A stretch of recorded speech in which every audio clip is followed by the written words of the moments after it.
Salamat po sa pagbisita sa kusina ni Junior. Ngayon po, papakita ko naman sa inyo kung paano magluto ng Thai egg curry. Ito po ang ating mga kakailanganin. Hard-boiled egg, tomato, coconut milk, potato, carrots, Thai chili, onion, dried bay leaves, curry paste, fish sauce, ground black pepper, salt, chopped garlic. Gagamit din po tayo ng cooking oil. Ang una po natin gagawin, kakat po natin yung egg ng pa-cross. So, ang purpose po nun, para po manuot yung lahat ng ingredients sa loob ng itlog.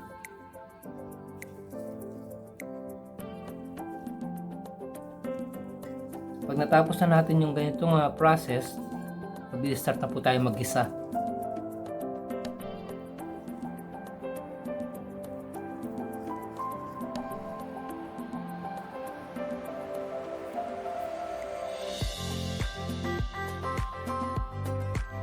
Mag-i-start na po tayo magluto ng Thai egg curry.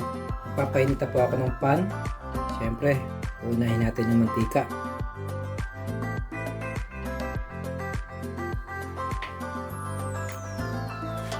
Mainit na po yung ating mantika. Unahin natin yung ating garlic.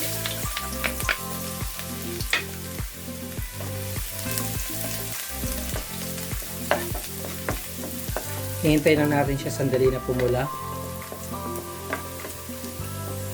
Tapos po, i-add natin yung ating onion.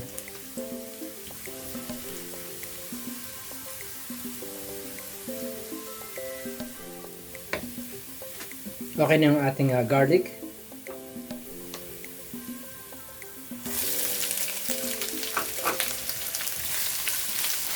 Lulutuin ko lang sandali yung ating sibuyas. Pagkatapos po nito, i-add na po natin yung ating kamatis.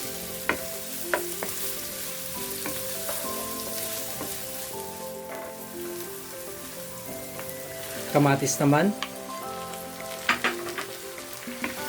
Lulutuin lang natin yung ating kamatis ng mga 2 minuto. Tapos po, ilalagay na tayo ng carrots at patatas.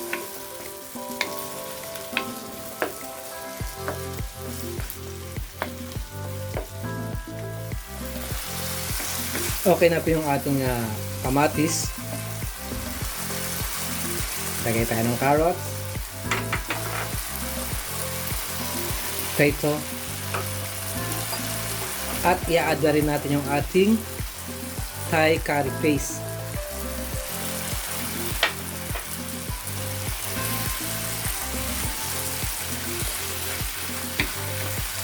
Haluin ko muna siya.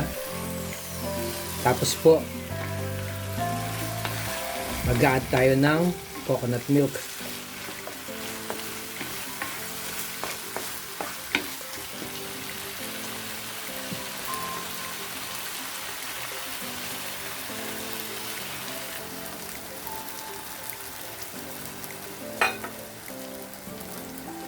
Maglalagay din tayo ng laurel or dried bay leaves.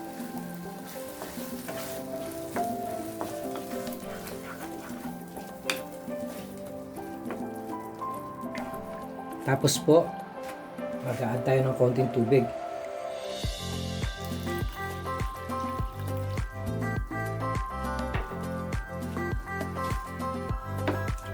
Haluin ko lang sandali. Ngayon naman, mag-add tayo ng asin at paminta. At fish sauce.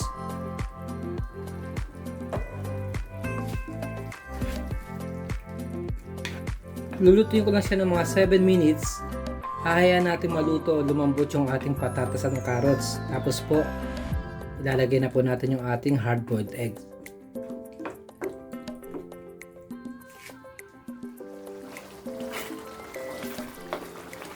Malambot na po yung ating patatas at ang carrots.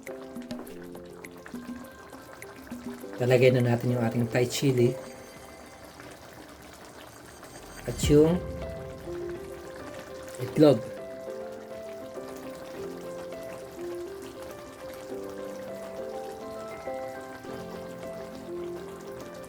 Ngayon po, isi-simmer ko lang siya